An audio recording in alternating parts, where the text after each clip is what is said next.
सास और बहू की जंगल में कैंपिंग। एक छोटे से गांव में राधा और उसकी बहू प्रियंका रहती थीं। राधा एक समझदार और संवेदनशील महिला थी, जबकि प्रियंका एक युवा और उत्साही लड़की थी। दोनों के बीच का रिश्ता बहुत अच्छा था, हालांकि कभी-कभी मामूली मुद्दों पर तकरार भी हो जाती थी। लेकिन उन दोनों के बीच जो प्यार था, वह किसी भी छोटी-मोटी नोकझोंक से कहीं अधिक मजबूत था।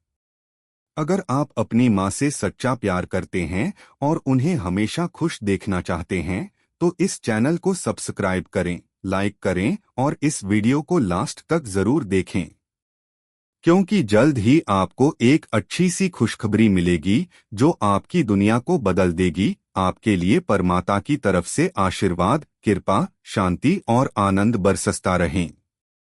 आपके हर सपने को परमात्मा पूरा करने में हमेशा आपके साथ हैं। धन्यवाद। अब आगे सुने। प्रियंका ने हाल ही में एक ट्रैवल ब्लॉग पढ़ा था जिसमें एक जंगल में कैंपिंग के बारे में लिखा गया था। उसने सोचा, क्यों न राधा के साथ इस अनोखी यात्रा पर जाया जाए। वह जानती थी कि राधा को प्रकृति से गहरा लगाव था और कैंपिंग उनके लिए एक शानदार अनुभव हो सकता था। प्रियंका ने राधा से यह प्रस्ताव किया और राधा के चेहरे पर मुस्कान फैल गई। तुम्हारी बात ठीक है, प्रियंका। यह एक अच्छा विचार है। हम दोनों को नए अनुभव की जरूरत है, राधा ने कहा। तैयारी शुरू हो गई। प्रियंका ने अपना बैग पैक किया, जिसमें सभी जरूरी सामान था, तंबू, बर्तन, खाने पीने का सामान, हल्की चादरें और कुछ किताबें। राधा ने भी अपनी साधारण साड़ी और आरामदायक कपड़े तैयार किए। दोनों का उत्साह देखते ही बनता था। राधा तो पहले भी कई बार जंगल में घूमने जा चुकी थीं, लेकिन प्रियंका के लिए यह एक नया अनुभव होने वाला था। कैंपिंग के लिए राधा और प्रियंका ने एक छोटे से पहाड़ी जंगल को चुना। यह जंगल शांत और प्राकृतिक सौंदर्य से भरपूर था। वहां न तो ज्यादा पर्यटक आते थे, न ही कोई शोर शराबा था। दोनों ने सोचा कि यह स्थान उनके लिए एक आदर्श होगा, जहां वे शांति से समय बिता सकती थीं। जंगल की ओर चलने का दिन आ गया। प्रियंका और राधा सुबह सुबह अपनी बाइक पर सवार हो गए। रास्ता वाकई सुंदर था। दोनों रास्ते में गुनगुनाती जा रही थीं और हर मोड़ पर कुछ नया देखने को मिल रहा था। प्रियंका ने देखा कि राधा बार बार अपने आसपास की हर चीज को महसूस करती और खामोशी से उसकी सुंदरता का आनंद ले रही थीं। माँ, देखो ये पक्षी कितने सुंदर हैं, प्रियंका ने एक पेड़ पर बैठे तोते को देखकर कहा। राधा मुस्कुराते हुए बोली, प्रियंका, जंगल में सब कुछ एक दूसरे से जुड़ा होता है।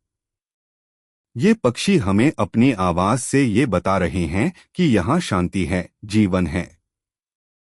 हमें इसे समझने की कोशिश करनी चाहिए। कुछ घंटे बाद वे जंगल के बीचों बीच पहुंचे। यहाँ हवा में एक ताजगी थी और चारों ओर हरियाली फैली हुई थी। दोनों ने तंबू लगाने का काम शुरू किया। प्रियंका ने जो पहला कदम उठाया, वह था तंबू के बगल में एक छोटा सा चूल्हा बनाना। राधा ने प्रियंका की मदद की और दोनों ने मिलकर चूल्हे के ऊपर आग जलाई। धीरे धीरे जंगल की रात का रंग बदलने लगा। आकाश में सूरज ढलने लगा था और उसकी हल्की सी रोशनी पेड़ों के बीच से छनकर आती थी। माँ, यह जगह तो बिल्कुल स्वर्ग जैसी लग रही है, प्रियंका ने उत्साहित होकर कहा। राधा मुस्कुराते हुए बोली, यही तो जंगल की खूबसूरती है। हर जगह एक अलग दुनिया होती है, बस उसे समझने की जरूरत है। अब रात का समय था और जंगल में एक अजीब सी चुप्पी थी। बस दूर से हवाओं की सरसराहट सुनाई दे रही थी। राधा और प्रियंका ने मिलकर भोजन तैयार किया और आग के पास बैठकर खाने का आनंद लिया। प्रियंका ने देखा कि राधा शांतिपूर्वक खा रही थीं, जैसे वह कुछ गहरा सोच रही हों। प्रियंका ने राधा से पूछा, माँ, क्या आप कभी जंगल में डरती हैं? राधा मुस्कुराई और बोली, नहीं प्रियंका, जंगल हमें डराने के लिए नहीं है। यह तो हमें अपनी असली ताकत और साहस को पहचानने का मौका देता है। अगर हम इसका सम्मान करें तो यह हमेशा हमें अपनी गोदी में समेटे रखता है। प्रियंका को राधा की बातों से बहुत सुकून मिला। वह महसूस करने लगी कि यह जंगल न सिर्फ बाहरी खूबसूरती का प्रतिनिधित्व करता है, बल्कि आत्मा की गहरी शांति का भी प्रतीक है। वह मन ही मन सोचने लगी कि उसने जीवन में कितनी बार बाहरी दुनिया की चकाचौंध में खोकर अपनी आत्मा की शांति को नजरअंदाज किया था। रात के आसमान में चांद की चांदनी फैलने लगी और तारे एक एक करके चमकने लगे। राधा और प्रियंका दोनों ही चुपचाप आकाश को देख रही थीं। प्रियंका ने कहा, माँ, क्या आपने कभी सोचा है कि ये तारे भी हमारी तरह ही किसी और जगह से आते होंगे? राधा हंसते हुए बोली, हो सकता है प्रियंका, लेकिन हमें इस पल का आनंद लेना चाहिए, क्योंकि यही सबसे महत्वपूर्ण है। रात गहरी हो चुकी थी और दोनों ने तंबू के अंदर जाने का निर्णय लिया। प्रियंका ने सोचा, इस यात्रा ने उसे और राधा को एक दूसरे के और करीब ला दिया था। इस छोटे से सफर ने उनकी दोस्ती को एक नया आयाम दिया था और प्रियंका यह समझ पाई थी कि सास और बहू का रिश्ता केवल पारिवारिक रिश्ते तक सीमित नहीं होता, बल्कि यह एक गहरा और आत्मीय संबंध बन सकता है। रात को उन्होंने गहरी नींद में खो जाने से पहले एक दूसरे से कहा, कल फिर इस जंगल की और गहराई में जाकर और भी कुछ नए अनुभव करेंगे। रात का समय काफी शांत था। तंबू के भीतर प्रियंका और राधा दोनों चांद की हल्की रोशनी में सोने की कोशिश कर रही थीं। बाहरी दुनिया का शोरगुल दूर दूर तक कहीं नहीं था। केवल जंगल की नीरवता और हवा की सरसराहट सुनाई दे रही थी। प्रियंका ने अपनी आंखें बंद कीं, लेकिन मन में अजीब सी हलचल महसूस हो रही थी। उसे ऐसा लग रहा था जैसे वह इस जंगल में हर एक तत्व से जुड़ गई हो, जैसे उसका अस्तित्व इस जंगल के साथ मिलकर एक हो गया हो। राधा ने प्रियंका की स्थिति को महसूस किया और धीरे से बोली, प्रियंका, क्या तुम ठीक हो? प्रियंका ने आंखें खोली और राधा को देखा। उसकी आंखों में एक गहरी शांति थी, जैसे वह पूरे अनुभव को आत्मसात करने की कोशिश कर रही हो। प्रियंका मुस्कुराई और बोली, माँ, इस जंगल ने मुझे एक नई दुनिया दिखा दी है। मैं सोच रही थी, क्यों न हम यहाँ एक दिन और रुक जाएं और इस अद्भुत जगह को और अच्छे से समझें। राधा ने प्रियंका की बात सुनी और मुस्कुराते हुए कहा, यह अच्छा विचार है। अगर हम थोड़ी देर और रुकते हैं तो इस जंगल की गहराई और सुंदरता को समझने का हमें और भी अच्छा मौका मिलेगा। अगली सुबह दोनों ने जल्दी उठने का फैसला किया।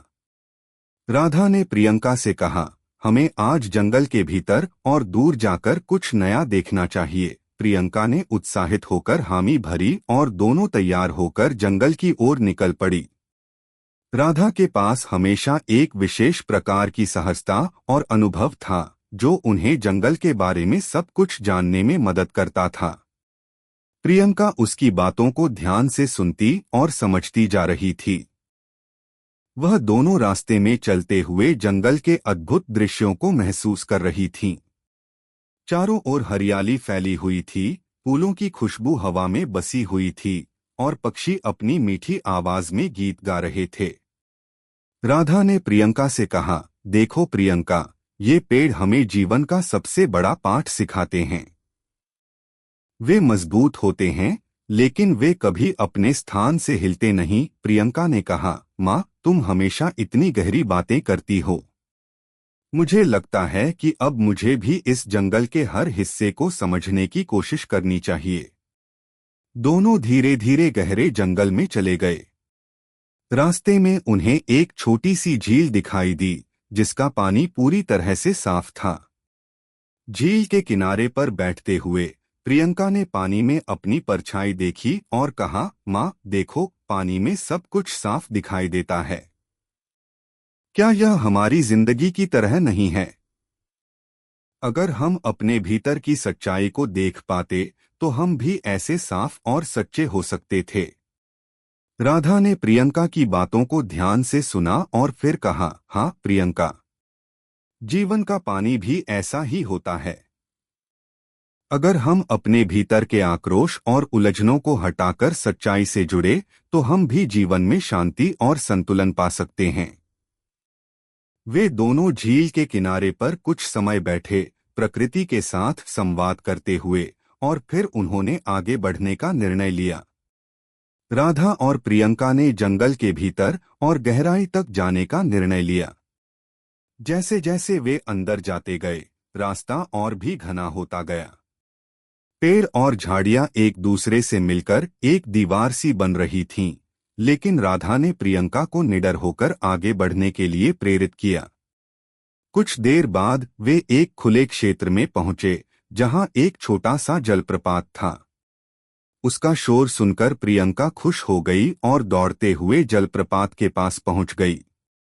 वह पानी में हाथ डालकर उसकी ठंडक का आनंद लेने लगी। राधा भी उसके पास गई और मुस्कुराते हुए बोली, प्रियंका, ये जलप्रपात हमें सिखाता है कि जीवन में हमेशा आगे बढ़ते रहना चाहिए, चाहे रास्ता कठिन हो। देखो, जैसे ये पानी कभी रुकता नहीं है, वैसे ही हमें भी अपने जीवन में कभी हार नहीं माननी चाहिए। प्रियंका ने राधा की बातों को समझा और उसे महसूस हुआ कि वह इस जंगल में बहुत कुछ सीख रही थी। वह न केवल जंगल की प्राकृतिक सुंदरता को देख रही थी, बल्कि उसकी आत्मा भी इन सब अनुभवों से सशक्त हो रही थी। प्रियंका ने एक गहरी सांस ली और कहा, माँ, मुझे लगता है कि मैंने इस यात्रा में जीवन की बहुत सी बातें सीखी हैं। जंगल की तरह हमें भी जीवन में अपनी राह पर दृढ़ रहना चाहिए। राधा ने प्रियंका की ओर देखा और कहा, प्रियंका, यह जीवन एक यात्रा है और हमें इसे हर पल जीना चाहिए। जितना अधिक हम प्रकृति के करीब जाएंगे, उतनी ही अधिक शांति और संतुलन हमें मिलेगी। यह हमें अपने भीतर की ताकत को पहचानने में मदद करता है। दोनों ने जलप्रपात के पास कुछ देर बैठकर विचार किए और फिर वापस लौटने का निर्णय लिया। जब वे जंगल से बाहर आ रहे थे, प्रियंका ने देखा कि आसमान में सूरज ढलने लगा था और उसकी हल्की सी रोशनी हर जगह फैल रही थी। यह दृश्य प्रियंका के लिए एक यादगार पल बन गया। वह महसूस कर रही थी कि उसने न केवल राधा से बहुत कुछ सीखा है, बल्कि प्रकृति से भी बहुत कुछ जाना है। जंगल की इस यात्रा ने राधा और प्रियंका के रिश्ते को और भी मजबूत किया था। दोनों के बीच का प्यार और समझ और गहरा हो चुका था। प्रियंका अब समझने लगी थी कि सास और बहू का रिश्ता केवल घरेलू जिम्मेदारियों तक सीमित नहीं होता, बल्कि यह एक दोस्ती, समझ और सम्मान का रिश्ता भी हो सकता है। जंगल की उस अद्भुत यात्रा ने राधा और प्रियंका के रिश्ते में एक गहरी समझ और मित्रता को जन्म दिया था। उन्होंने एक साथ बिताए गए समय में न केवल प्रकृति की सुंदरता को महसूस किया था, बल्कि अपनी भावनाओं और विचारों को भी एक दूसरे से साझा किया था। यह यात्रा उनके बीच के पारंपरिक रिश्ते को नई दिशा दे रही थी। अगली सुबह जब सूरज की पहली किरण पेड़ों के बीच से छनकर आ रही थी, राधा और प्रियंका ने अपनी आंखें खोलीं। हवा में एक ताजगी थी, जैसे पूरी प्रकृति अपने नए दिन का स्वागत कर रही हो। प्रियंका ने चाय बनाने के लिए चूल्हा जलाना शुरू किया, जबकि राधा ने तंबू को सही तरीके से समेटने की जिम्मेदारी ली। माँ, क्या आज हम जंगल के और गहरे हिस्से में जाएंगे? प्रियंका ने उत्सुकता से पूछा। राधा ने चाय का प्याला हाथ में लिया और कुछ पल चुप रहकर कहा, प्रियंका, जंगल हमें कभी जल्दी में नहीं चलने देता। यहाँ हर कदम पर हमें कुछ नया सीखने को मिलता है। आज हम जहाँ भी जाएंगे, यह हमें हमारी सच्ची यात्रा पर ले जाएगा। प्रियंका ने राधा की बातों को समझा और चुपचाप चाय का आनंद लिया। चाय के हल्के स्वाद के साथ ही प्रियंका को यह एहसास हुआ कि वह इस यात्रा में न केवल अपनी सास के साथ समय बिता रही थी, बल्कि वह अपने भीतर के विचारों और संकोचों को भी खोल रही थी।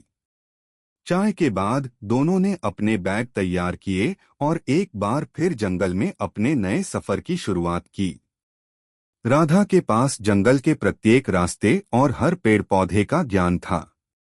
प्रियंका ने देखा कि राधा न केवल एक माँ के रूप में बल्कि एक दोस्त और मार्गदर्शक के रूप में भी उसके साथ चल रही थीं। राधा ने प्रियंका से कहा, देखो प्रियंका, जब तक हम इन जंगलों को महसूस नहीं करते तब तक हम इसके असली रूप को नहीं समझ सकते। जीवन भी यही है, जब तक हम उसे पूरी तरह से अपनाते नहीं तब तक हम उसे नहीं समझ पाते। प्रियंका ने सिर झुकाया और सोचा, माँ, आप हमेशा इतनी गहरी बातें करती हो और मैं समझने की कोशिश करती हूँ। शायद अब मुझे जीवन के हर पहलू को समझने की जरूरत है। राधा और प्रियंका जंगल में और गहरे घुसे। कुछ ही समय बाद उन्होंने एक बड़ी नदी के किनारे रास्ता लिया। नदी का पानी चकाचौंध करता हुआ बह रहा था और उसकी आवाज में एक ठंडक थी। प्रियंका ने नदी में कदम रखा और जैसे ही उसका पैर पानी में डूबा, एक अजीब सी सुकून की अनुभूति हुई। नदी के ठंडे पानी ने प्रियंका के मन को शांत कर दिया और उसकी सारी चिंता और थकावट दूर हो गई। माँ, यह पानी कितना शीतल और शुद्ध है। लगता है जैसे सारी थकान इसी पानी में बह गई हो, प्रियंका ने राधा से कहा। राधा ने नदी के पानी में अपने हाथ धोते हुए कहा, प्रियंका, यही तो जीवन है। अगर हम अपने भीतर के आक्रोश और चिंता को छोड़ दें तो हमारी आत्मा भी ऐसे शुद्ध और शांत हो सकती है। नदी की तरह हमें भी अपने रास्ते में आने वाली हर बाधा को पार करना चाहिए, लेकिन हमें कभी रुकना नहीं चाहिए। प्रियंका ने राधा की बातों को गहराई से सुना और सोचा, माँ सही कह रही हैं, मुझे भी अपने भीतर की चिंता और डर को छोड़ देना चाहिए ताकि मैं अपनी राह पर बिना किसी रुकावट के चल सकूं। वे नदी के किनारे चलते हुए एक छोटे से घाट पर बैठ गए। यहाँ से उन्हें दूर दूर तक जंगल और नदी का दृश्य दिखाई दे रहा था। राधा ने प्रियंका से कहा, देखो प्रियंका, हम जैसे इस नदी के किनारे बैठे हैं वैसे ही हमें जीवन में संतुलन बनाए रखना चाहिए। कभी हमें अपने भीतर की उथल पुथल को शांत करना होता है तो कभी हमें अपने रास्ते को सच्चाई और धैर्य के साथ तय करना होता है। प्रियंका ने महसूस किया कि यह यात्रा केवल एक जगह घूमने का अनुभव नहीं थी, बल्कि यह जीवन के हर पहलू को समझने और आत्मसात करने का अवसर था। उसने राधा से पूछा, माँ, आपने जीवन में इतनी सारी कठिनाइयों का सामना किया है, तो क्या कभी ऐसा हुआ है जब आपने हार मान ली हो? राधा ने प्रियंका की ओर देखा और हंसते हुए कहा, प्रियंका, जीवन में हार और जीत दोनों ही होते हैं, लेकिन हमें कभी हार को स्वीकार नहीं करना चाहिए। जीवन का असली मजा तब आता है जब हम कठिनाइयों को अपने अनुभव में बदलते हैं और उनसे सीखते हैं। हर कठिनाई हमें कुछ सिखाती है। और याद रखना, जो मुश्किलें हमें डराती हैं वही हमें मजबूत भी बनाती हैं। प्रियंका ने राधा की बातों को गहराई से समझा। उसे यह एहसास हुआ कि वह जीवन के रास्ते पर अकेली नहीं है। राधा की तरह हर व्यक्ति अपने संघर्षों से गुजरता है, लेकिन उन्हें पार कर पाना ही असली जीत है। प्रियंका को यह भी महसूस हुआ कि उसने अपनी सांस को कभी ठीक से समझने की कोशिश नहीं की थी। राधा केवल एक सांस नहीं, बल्कि उसकी सबसे बड़ी शिक्षक और मार्गदर्शक बन चुकी थी। जैसे जैसे दिन ढलने लगा, प्रियंका और राधा ने तय किया कि वे अब वापस तंबू की ओर लौटेंगे। रास्ते में प्रियंका ने राधा से कहा, माँ, मुझे लगता है कि इस जंगल ने मुझे अपनी सांस को एक नई नजर से देखने का मौका दिया है। आपने मुझे हमेशा जीवन के गहरे पहलू को समझाया, लेकिन अब मुझे एहसास हुआ कि मैं भी अपने जीवन की यात्रा पर हूँ और इस यात्रा में आप मेरी सबसे बड़ी साथी हैं। राधा ने प्रियंका को एक माँ की तरह गले लगा लिया और कहा, प्रियंका, तुम्हारी बातें मुझे हमेशा प्रेरित करती हैं। मुझे खुशी है कि तुमने जीवन को एक नए दृष्टिकोण से देखना शुरू किया। हम दोनों एक दूसरे के लिए इसी तरह साथी बनकर चलेंगे। वापस तंबू तक आते आते प्रियंका और राधा के बीच का रिश्ता और भी मजबूत हो चुका था। जंगल ने न केवल उनकी दोस्ती और समझ को नया आयाम दिया, बल्कि उन्होंने जीवन की सच्ची ताकत को भी महसूस किया। यह यात्रा केवल एक समय बिताने की नहीं, बल्कि अपने रिश्तों और आत्मा की गहराई को समझने की थी। जंगल में बिताए गए कुछ दिनों ने राधा और प्रियंका के बीच एक अनमोल संबंध को जन्म दिया था। उन दोनों ने जो कुछ भी सीखा था, वह न केवल उनके रिश्ते के बारे में था, बल्कि जीवन के बारे में भी था। यह यात्रा उनके लिए एक ऐसे अध्याय के रूप में याद रहेगी, जिसे वह हमेशा दिल से याद करेंगी। अब तंबू में वापस लौटने के बाद प्रियंका और राधा ने अपने सामान को ठीक से पैक किया और जंगल से बाहर जाने की तैयारी शुरू की। प्रियंका ने राधा से पूछा, माँ, क्या हम अब वापस घर चले जाएं? राधा ने एक हल्की सी मुस्कान के साथ सिर हिलाया और बोली, प्रियंका, घर तो हम हमेशा लौट कर जाते हैं, लेकिन यह यात्रा हमें सिखाने के लिए थी। यह हमें हमारे भीतर की ताकत और शांति का एहसास दिलाने के लिए थी। हम इस जंगल को हमेशा अपने दिल में रखें, क्योंकि यह हमें सच्चे सुख और संतुलन का रास्ता दिखा गया है। प्रियंका ने अपनी सास की बातों को ध्यान से सुना और महसूस किया कि जीवन में जितने भी संघर्ष होते हैं, वे हमें सिखाने के लिए होते हैं। राधा की उपस्थिति ने उसे एक नई दृष्टि दी थी। प्रियंका ने सोचा, अगर हम अपने जीवन में इस संतुलन को बनाए रखें, जैसा कि इस जंगल ने हमें सिखाया, तो हमें कभी भी जीवन में हार नहीं होगी। राधा और प्रियंका ने अपना बैग पैक किया और आखिरी बार जंगल को देखा। वे एक बार फिर उस नदी के पास पहुंचे, जहां उन्होंने पहले दिन कुछ समय बिताया था। नदी का पानी अब भी वही शांतिपूर्ण लहरों में बह रहा था।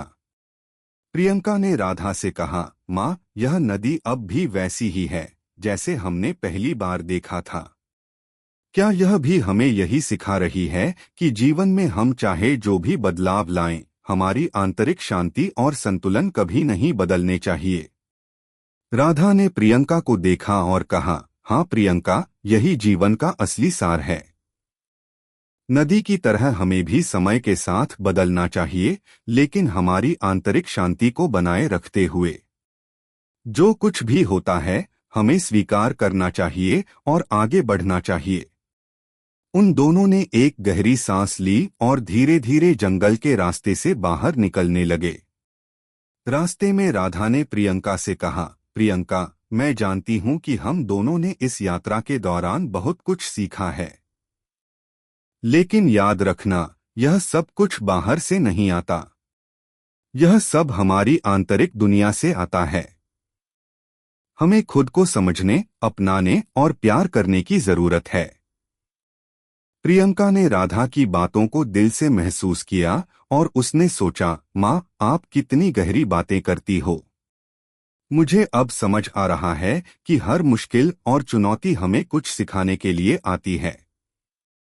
बस हमें उसे सही तरीके से समझने की जरूरत होती है। जैसे ही वे जंगल से बाहर निकलने के लिए रास्ते पर चल रहे थे, प्रियंका को एहसास हुआ कि उसने न केवल अपनी सास से बहुत कुछ सीखा, बल्कि उसने खुद से भी बहुत कुछ जाना। प्रियंका को यह समझ में आया कि रिश्ते समय के साथ बदलते हैं, लेकिन अगर दोनों एक दूसरे के प्रति सम्मान, प्यार और समझ रखते हैं, तो वे कभी खत्म नहीं होते। राधा और प्रियंका का रिश्ता अब केवल एक सास बहू का नहीं रहा, बल्कि एक दोस्ती, विश्वास और परिपक्वता का रिश्ता बन चुका था।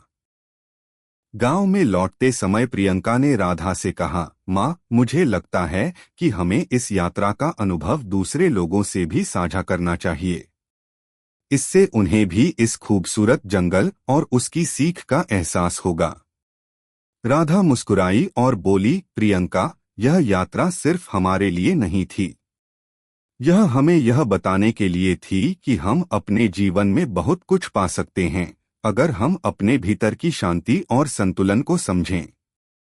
अब तुमने इसे महसूस किया है और तुम्हारा अनुभव दूसरे लोगों के लिए भी प्रेरणा बन सकता है।